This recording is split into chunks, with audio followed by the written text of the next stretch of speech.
Hi class! Oras na naman para sa ating Araling Panlipunan 9 Economics class. Noong una at ikalawang linggo ng inyong ikalawang markahan ay tinalakay ninyo ang konsepto at mga salik na nakakaapekto sa demand at supply. Ngayong araw, pag-uusapan naman natin ang interaksyon ng dalawang konseptong ito. Pero bago yan, maglaro muna tayo. Naaalala nyo pa ba ang greater than, less than, at equal to signs na ginagamit at natutunan ninyo sa inyong elementary math class? O sige nga, ano na nga uli ang symbol para sa greater than? Tama! Kung baga sa tuka ng manok, ang tuka ay nakaharap sa kanan. Yan ang simbolo para sa greater than. At ang simbolo naman para sa less than, syempre, baliktarin lang natin. Ang tuka ng manok ay nakaharap sa kaliwa. At sino ba namang hindi nakakaalam kung ano ang simbolo para sa equal to? Tama! Ngayon, gamitin natin ang mga simbolong ito para sa isang simpleng laro. Magpapakita ako ng mga simpleng math problem at suriin ninyo kung ang resulta ng problem sa kaliwa ay mas malaki, mas maliit, o kapareho lamang ng resulta o sagot sa problemang nasa kanan. Subukan na natin. 8 times 5, blank, 9 times 8. Ano ang sagot? Greater than, less than, or equal to? Tama! Ang sagot ay less than kasi 8 times 5 equals 40 and 9 times 8 equals 72. Magaling! Next item.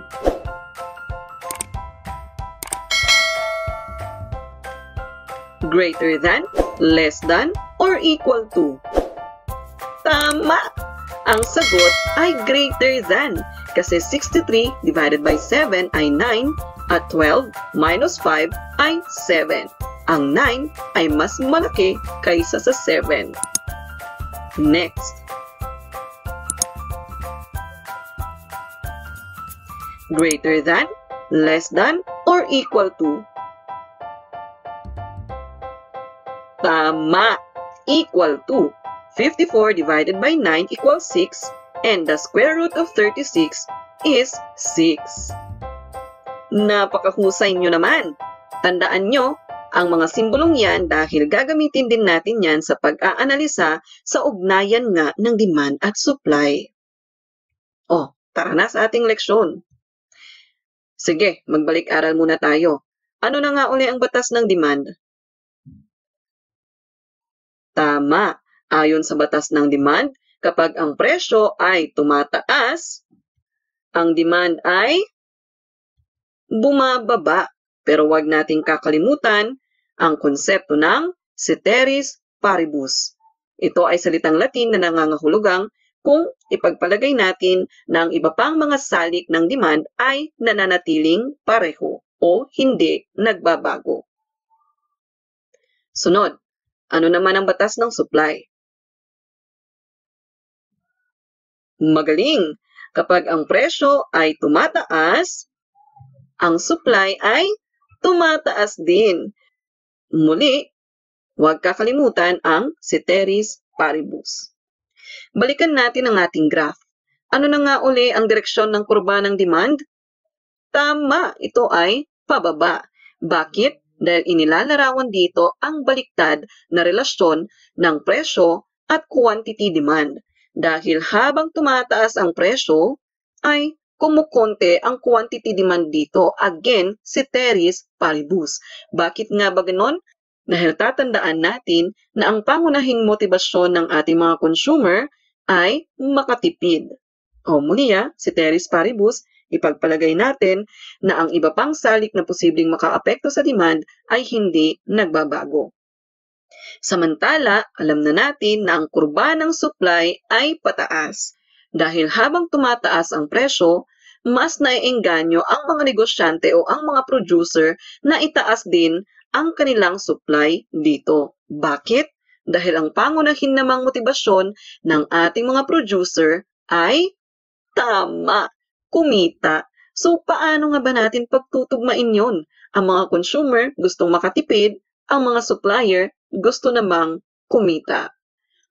O sige, gamit ang ating graph ay tingnan nga natin kung paano nag-i-interact ang demand at supply. Ipagpalagay natin na sa halagang 3 piso, ang quantity supply ay 3 lamang din. Samantala, ang quantity demand para dito ay 7. Sa puntong ito, sa presyong 3 piso, ang supply ay mas mataas o mas mababa sa demand? Tama, ang supply ay mas mababa kaysa sa demand. 3 piso lang kasi siguro para sa mga producer ng siomai, maliit lamang ang kita. Sa ganitong sitwasyon, kapag ang supply ay mas mababa sa demand, nagkakaroon ng tinatawag nating tama. Ang tawag natin dito ay shortage o sa Tagalog ay kakulangan. Makikita natin na sa halagang 3 piso, mas mataas nga ang quantity demand, ngunit kakaunti naman ang gustong magbenta ng siomai kapag ganyan lamang ang presyo sa pamilihan. Paano naman kung ang presyo ng siomai ay 7 piso kada isa? Sa puntong ito, ang magiging quantity demand na lamang para sa siomai ay 3 piraso lang. Samantala, dahil sa mataas na presyo kada piraso ng siomai, maiingganyong ilang mga nagtitinda na itaas pa ang kanilang quantity supply. So at point D, kapag ang presyo ay 7 pesos, ang quantity supply ay 7 units din. Sa ganitong sitwasyon, makikita natin na ang demand ay mas mataas o mas mababa. Mas mababa naman ngayon kaysa sa supply. At kapag ang demand ay mas mababa kaysa sa supply, nagkakaroon ng tinatawag natin na tama, surplus, o sa Tagalog ay kalabisan. Ibig sabihin nito, para sa mga mamimili ay masyadong mahal ang 7 pesos kada isang peraso ng siomai. Kaya siguro maghahanap na lamang sila ng mas murang pang merienda. Tingnan naman natin ang demand at supply kapag ang presyo sa bawat peraso ng siomai ay 5 piso. At point E, makikita natin dito na ang supply ay pantay sa demand. Sa sitwasyong ito, mayroon tayong tinatawag na ano kaya yan?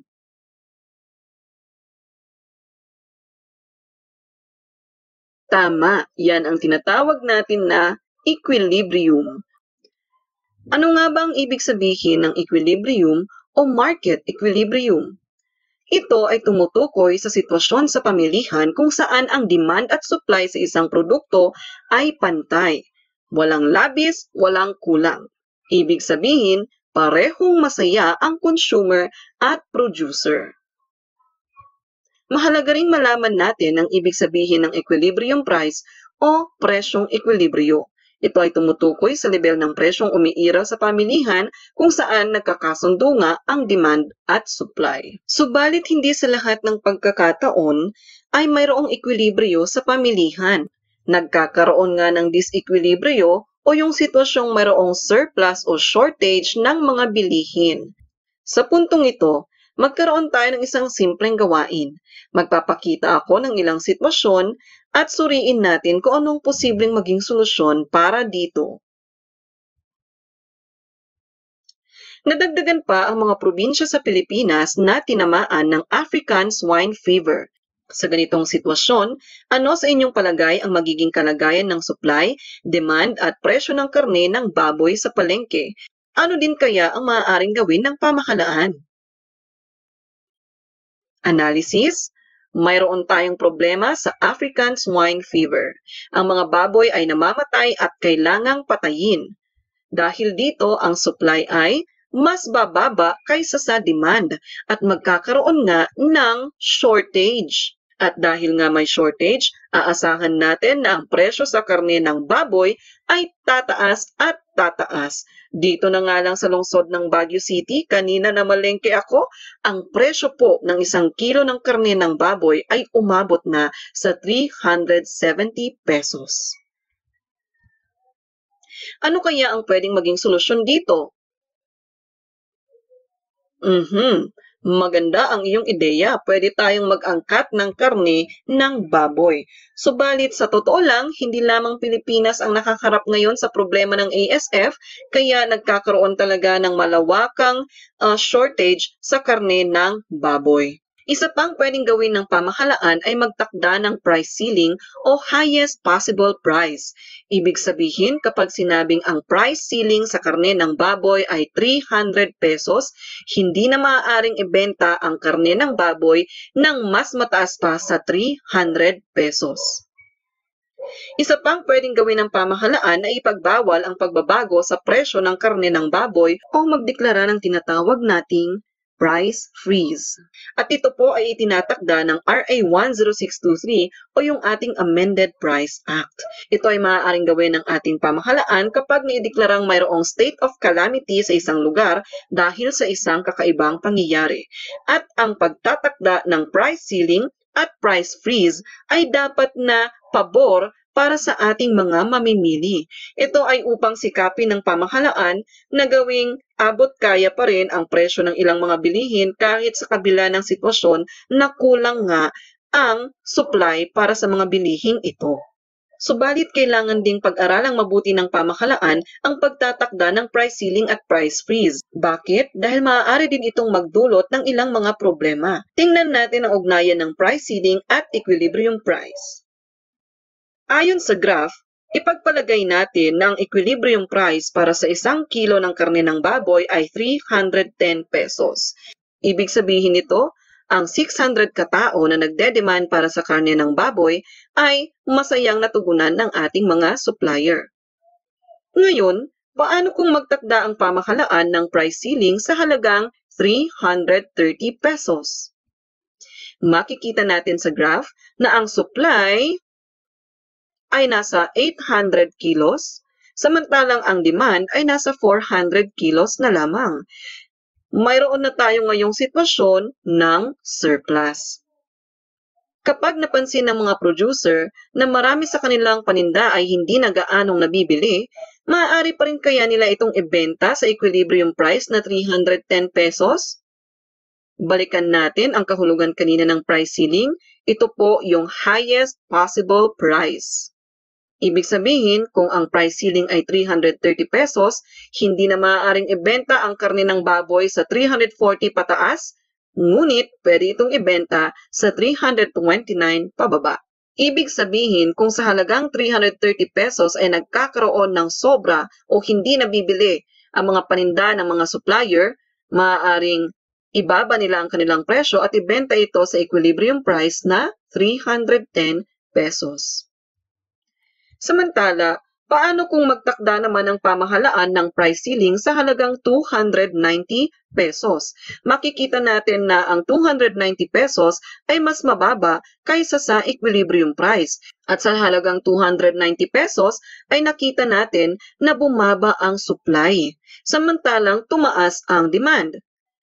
Isa sa mga rason kung bakit bababa ang supply ay maaaring sa tansya ng mga supplier ay hindi na sila masyadong kikita sa halagang 290 pesos. Ang demand ngayon ay mas mataas na sa supply at mayroon naman tayong shortage. Sa price ceiling na 290 pesos, maaari pa rin bang pairalin ang equilibrium price na 310 pesos para naman sana madagdagan ang kita ng ating mga supplier?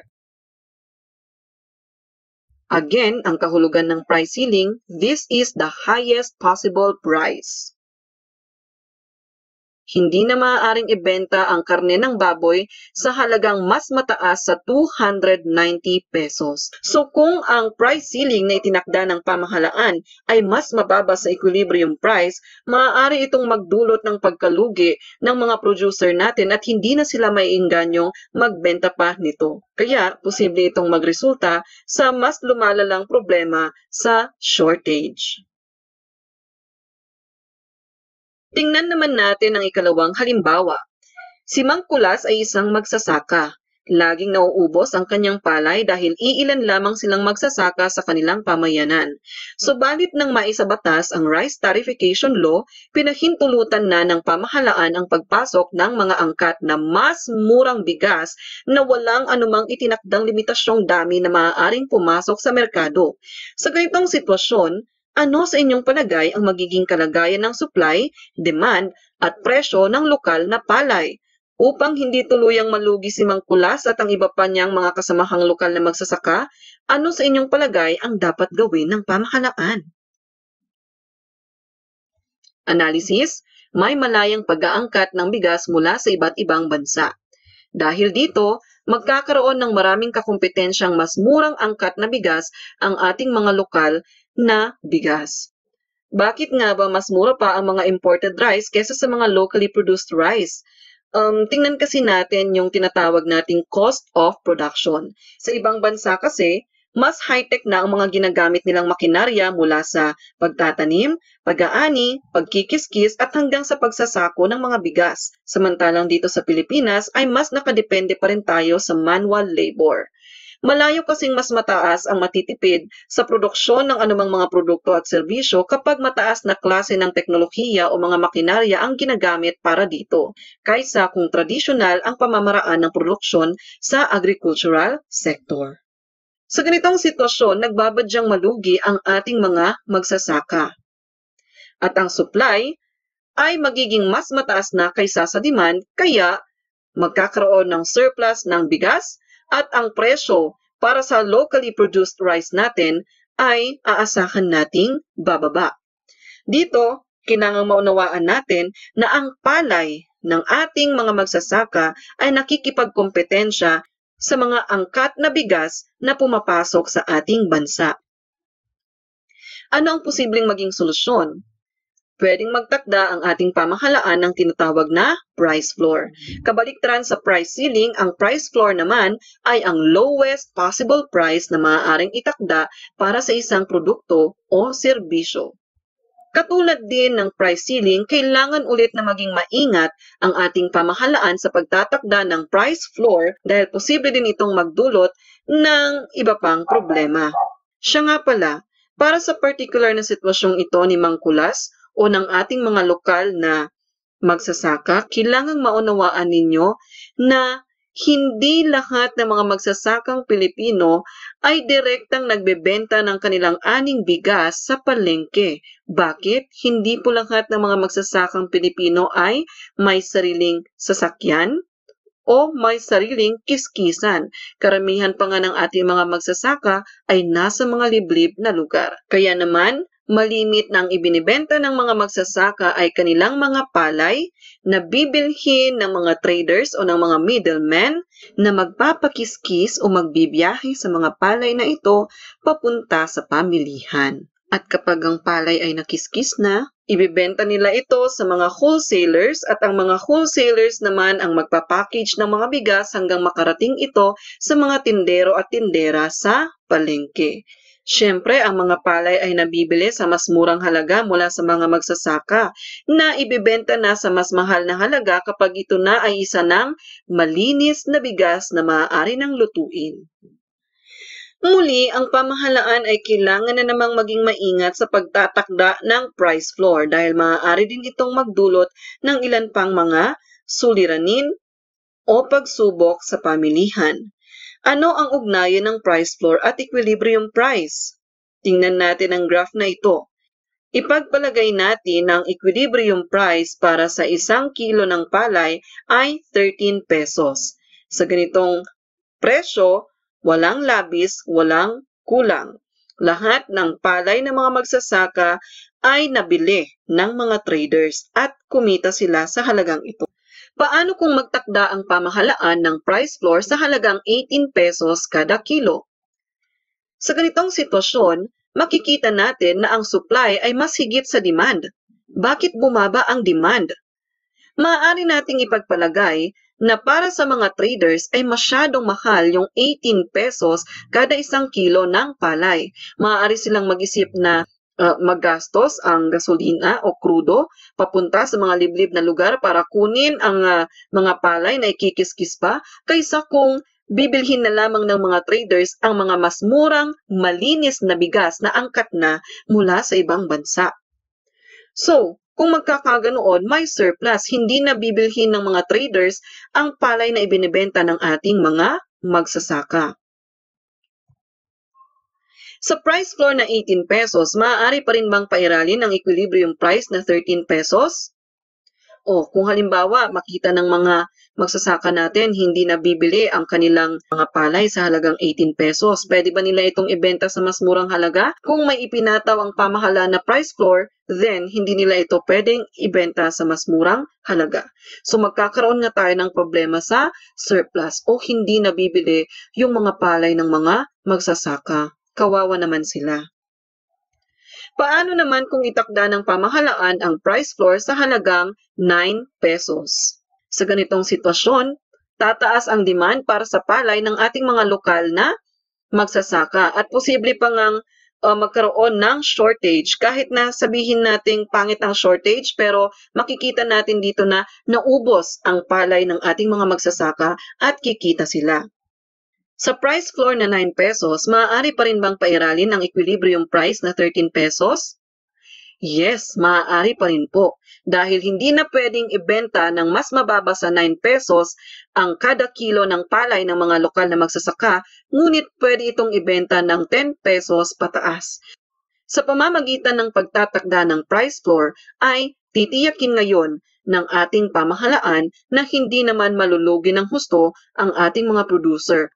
O sa halimbawa nating ito, hindi naman dapat malulugi ang ating mga magsasaka. Sa totoo lang, masyado pa ring mababa ang presyong 7 piso kada kilo ng palay ng mga magsasaka.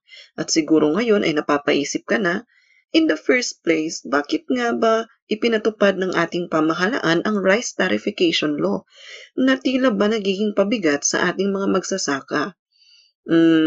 Medyo mahaba-habang usapan yan. Siguro, kailangan nating talakayin yan sa isa pang video. Bilang pagbubuod, ang price floor ay itinatakda ng ating pamahalaan upang proteksyonan ang interes ng ating mga producer. At ito ay kanilang ginagawa kapag may sitwasyon ng surplus ng mga produkto at serbisyo sa pamilihan. Samantala, ang price ceiling ay itinatakda naman kapag may shortage ng mga produkto o serbisyo at kailangan namang proteksyonan ang interes ng mga mamimili at sikaping makatwiran pa rin sana ang presyo ng mga bilihin sang-ayon sa kakayanan ng kanilang budget. Ang price floor at price ceiling ay itinatakda ng ating pamahalaan kapag nagkakaroon ng disequilibrium o hindi epektibong distribusyon ng mga produkto o serbisyo o pagkabigong tugunan ang pangangailangan at kagustuhan ng mga producer at consumer.